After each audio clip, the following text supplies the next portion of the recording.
Un partout entre l'AS Saint-Etienne et le FC Lorient pour cette première journée du championnat de France de Ligue 1. Les Stéphanois ont donc concédé le match nul à domicile face à une équipe de Lorient qui certainement jouera le maintien en fin de saison. Au vu de la physionomie du match, je pense que c'est un résultat qui est assez équitable. On regardera dans le détail tout à l'heure les statistiques de ce match dans la deuxième partie de cette vidéo. Évidemment, dans un premier temps, je vais faire le débrief de cette rencontre, vous donner les temps forts. Si vous avez regardé le match, vous avez vu qu'il s'est quand même passé pas mal de choses. C'était un match plutôt agréable à regarder. Et puis dans la troisième et dernière partie de cette vidéo, on fera le point sur le top 3, le flop 3 des joueurs stéphanois, évidemment, savoir qu'est-ce qui est sorti du lot, qu'est-ce qui est resté un petit peu en retrait. Je crois que là aussi, il y a pas mal de choses à dire. Salut à tous, vous êtes bien sur Carton Rouge TV, la chaîne des supporters de l'ASS. N'oubliez pas de vous abonner à la chaîne si ce n'est pas déjà fait, vous appuyez sur la cloche de notification. N'oubliez pas non plus de liker cette vidéo si elle vous plaît, évidemment. Vous pouvez attendre la fin de la vidéo pour savoir si elle vous plaît. Tout cela contribue évidemment à soutenir la chaîne tout simplement, et c'est vrai que ça fait toujours plaisir. Allez, je vous propose de démarrer tout de suite avec le débrief de cette rencontre.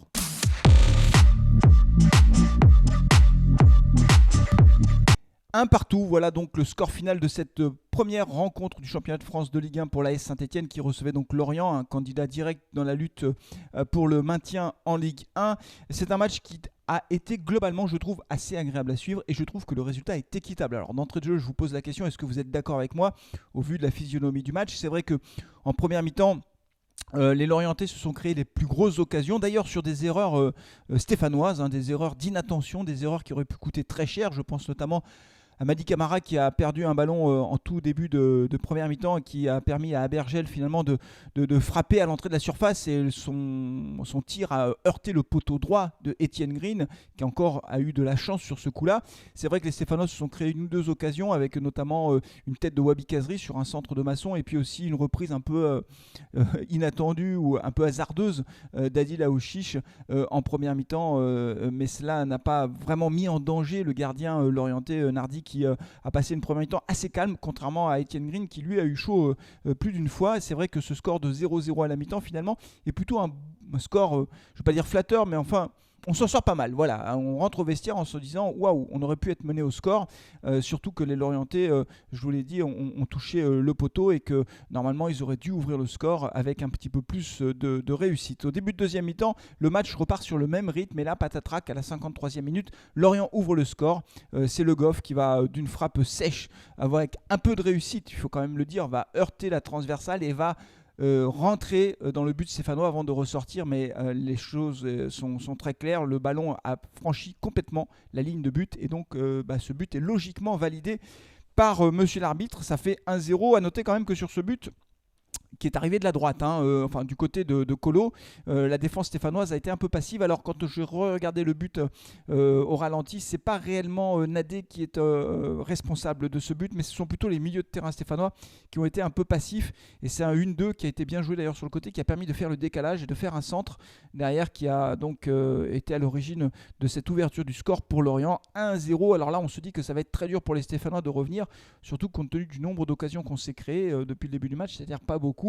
Et c'est à la 68e minute finalement que le match va un petit peu basculer, puisque Wabi Kazri rentre dans la surface de réparation. Wabi Kazri qui avait été bon jusque-là.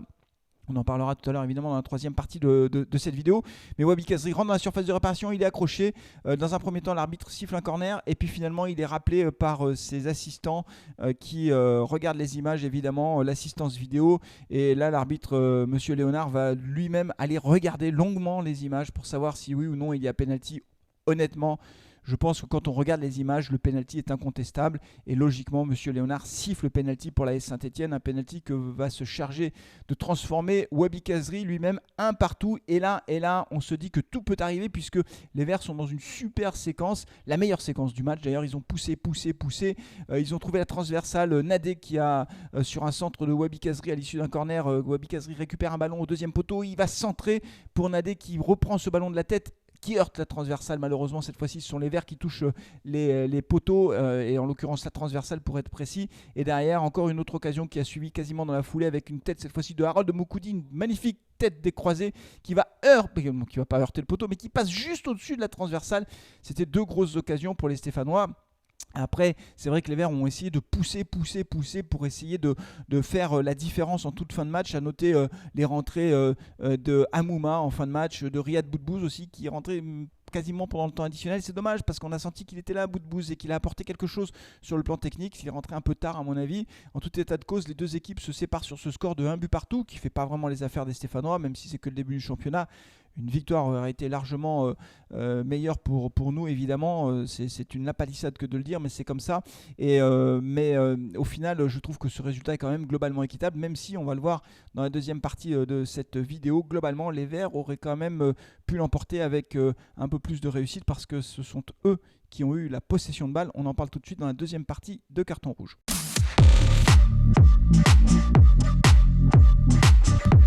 Alors si c'est un match nul équitable, je trouve quand même que ce match n'a pas été archi médiocre. Ça fera peut-être débat entre nous, hein, vous ne serez peut-être pas d'accord, peut-être que vous avez trouvé les Verts archi nuls. Moi je ne les ai pas trouvés complètement nuls, pas du tout. Il y a eu de bonnes séquences, il y a des joueurs qui m'ont déçu, bien sûr, il y en a d'autres qui m'ont surpris, on en parlera dans la troisième partie de la vidéo dans quelques instants. Mais globalement, je trouve quand même que c'était pas catastrophique. Alors bien sûr, ça n'était que Lorient en face, hein, ce n'était pas le Paris Saint-Germain ou je sais pas qui.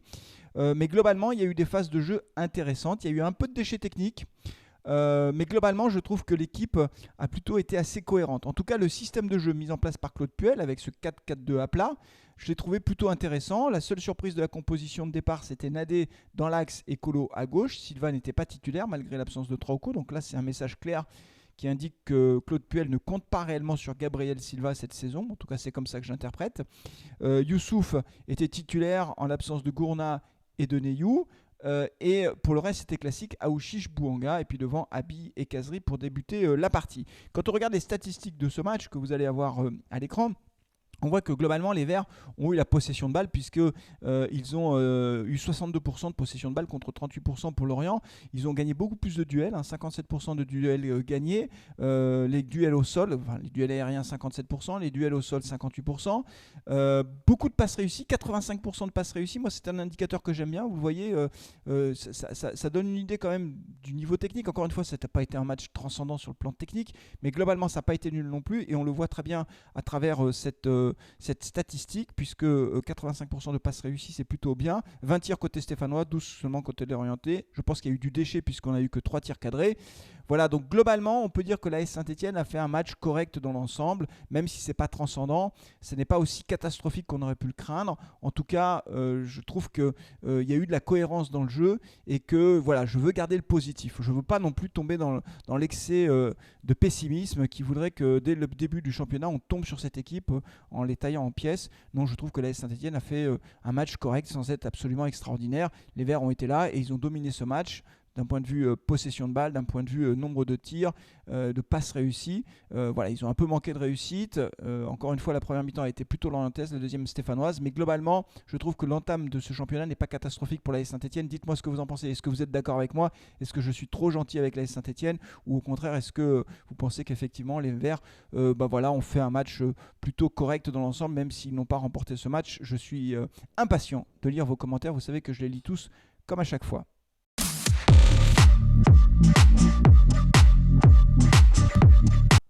Allez, pour terminer cette vidéo, on va parler des joueurs. Voilà, le top 3, le flop 3 côté stéphanois. Et on va commencer par le top 3. Je crois qu'on sera tous d'accord pour dire que dedans, on y met Wabi Kazri, l'attaquant stéphanois, qui est en forme, qui est physiquement plutôt bien, qui a failli être passeur décisif, hein, centre pour Nadé, transversal derrière, il s'est créé le penalty, il a transformé le penalty, en première mi-temps il s'est créé une occasion.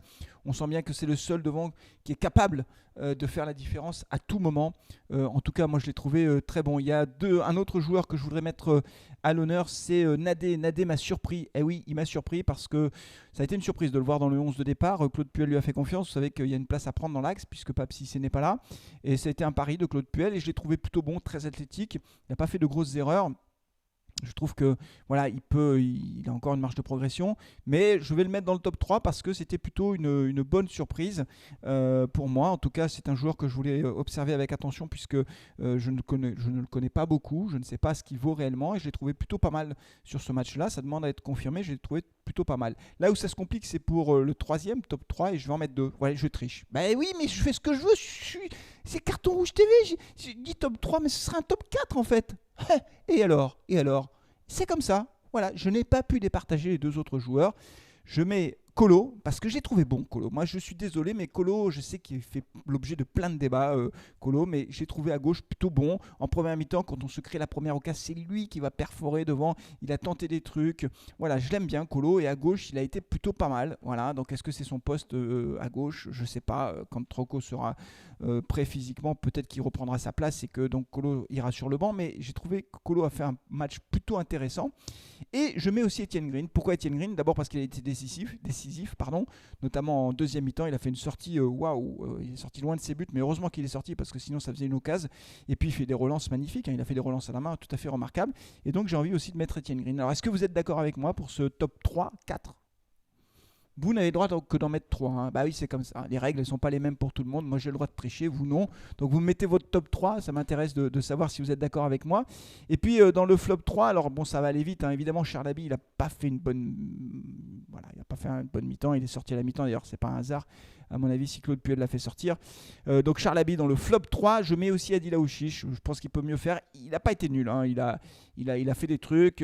Mais il lui manque encore quelque chose à Adil Aouchiche. Il n'est pas encore au niveau où on est en droit de l'attendre. En tout cas, voilà, je trouve. Et puis, je vais être un peu dur, mais c'est pas grave. Il faut aussi savoir être dur de temps en temps. Voilà, c'est comme ça.